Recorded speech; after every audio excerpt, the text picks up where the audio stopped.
আসসালামু আলাইকুম, কিরাম আছেন সবাই? আশা করি ভালোই আছেন, মুইও ভালোই আছি। মোর চিকেন ফ্রাই খাইতে মনে চাইছে। মুই চিকেনটারে আগে ম্যারিনেট করে রাখছিলাম। মগো ফ্রিজে নর্মালের অপশন নেই, এলেগে ডিপের মধ্যে চিকেনের মধ্যে আদা বাটা, রসুন বাটা, জিরা বাটা, কাঁচামরিচ বাটা, গোলমরিচের গুঁড়া, মরিচের গুঁড়া, সয়া সস, টমেটো সস, লবণ এই সব দিয়ে ম্যারিনেট করে রাখছিলাম ফ্রিজের মধ্যে। এরপরে রান্নার 2 ঘন্টা আগে ফ্রিজ দিয়ে বাইর করে রাখছিলাম। এরপরে বেসনে ডুবাইছি, এরপর পানির মধ্যে ডুবাইছি, এরপর আবার বেসনের মধ্যে ডুবাইছি, এরপরে তেলে দিয়ে ভাজলাম। আমি চিকেনটা ক্রিস্পি আর ব্রাউনিশ যদি না হয় তাহলে খাইতে পারি না চিকেন। এর লেগে আমি চিকেন যে সময় রান্না করি ওই সময় ভালো করে ভাজা লই, নাহলে আমি খাইতে পারি না। আপনারা কেটা কীরকম করে চিকেন ফ্রাই করেন? আমার কোনো স্পেশাল রেসিপি নেই, আমি জাস্ট খাইতে স্বাদ হওয়ার জন্য আর ক্রিস্পি হওয়ার জন্য যা যা দেওয়া লাগে ওইটাই দিই, স্পেশাল কিছু অ্যাড করি না।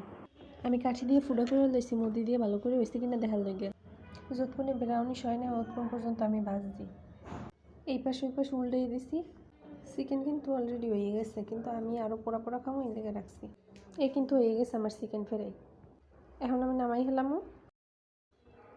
যে দেখতেছেন অর্ধেক পরিমাণ, বাকি অর্ধেক কিন্তু আমি বাজার আগেই খাই লাইছি। যাই হোক, দেখেন ভিতর দিয়ে সুন্দর মতো হয়েছে, ক্রিস্পি হয়েছে।